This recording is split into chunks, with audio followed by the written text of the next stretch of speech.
নমস্কার বন্ধুরা, স্বাগত আমাদের চ্যানেলে।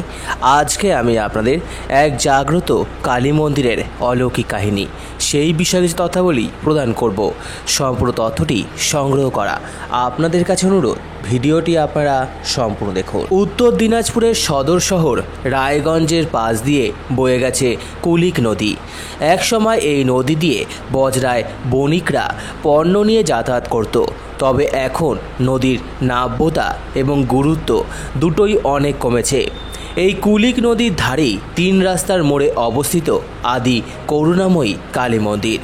বর্তমান মন্দির আনুমানিক 2 শতাব্দী প্রাচীন হলেও এই কালীক্ষেত্র অন্তত 500 বছরের প্রাচীন বলে শোনা যায়।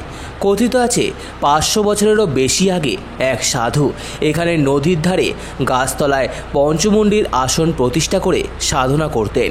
তার সিদ্ধিলাভের পর ওই পঞ্চমুণ্ডির আসনেই কালী পুজো শুরু করা হয়। দীর্ঘকাল এখানে মন্দির ছিল না, ওই বেদিতেই মায়ের পুজো করা হতো। এককালে ডাকাতরাও এখানে মায়ের পুজো দিয়ে যেত। স্থানীয় লোকেদের বিশ্বাস, বেদি প্রতিষ্ঠার সময় থেকেই রাতে মা কালী স্বয়ং এখানে হেঁটে বেড়ান, নূপুরের শব্দ শোনা যায়। 1809 সাল নাগাদ দিনাজপুরের রাজা স্বপ্নাদেশ পেয়ে এখানে মায়ের মন্দির প্রতিষ্ঠা করেন। এরপর সাধক বামাখ্যাপার বংশধর জানকীনাথ চট্টোপাধ্যায় বারাণসী থেকে মায়ের কোষ্ঠী পাথরের বিগ্রহ এনে মন্দিরের প্রতিষ্ঠা করেন। তারাই বংশানুক্রমে সেবায়িত হয়ে নিত্য পুজোর দায়িত্ব পালন করে আসছেন আজও। কার্তিক মাসের অমাবস্যায় এই মন্দিরে বাৎসরিক উৎসব পালন করা হয়। এই উপলক্ষে বিপুল ভক্তের সমাগম হয় এই মন্দিরে।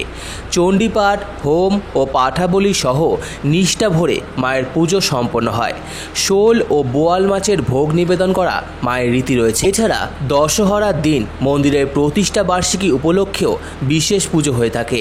তো আমার এই ভিডিওটি ভালো লেগে থাকলে অবশ্যই লাইক করুন, আমাদের চ্যানেলকে সাবস্ক্রাইব করুন, ধরবেন শেয়ার করুন, কমেন্ট করুন এবং ধন্যবাদ।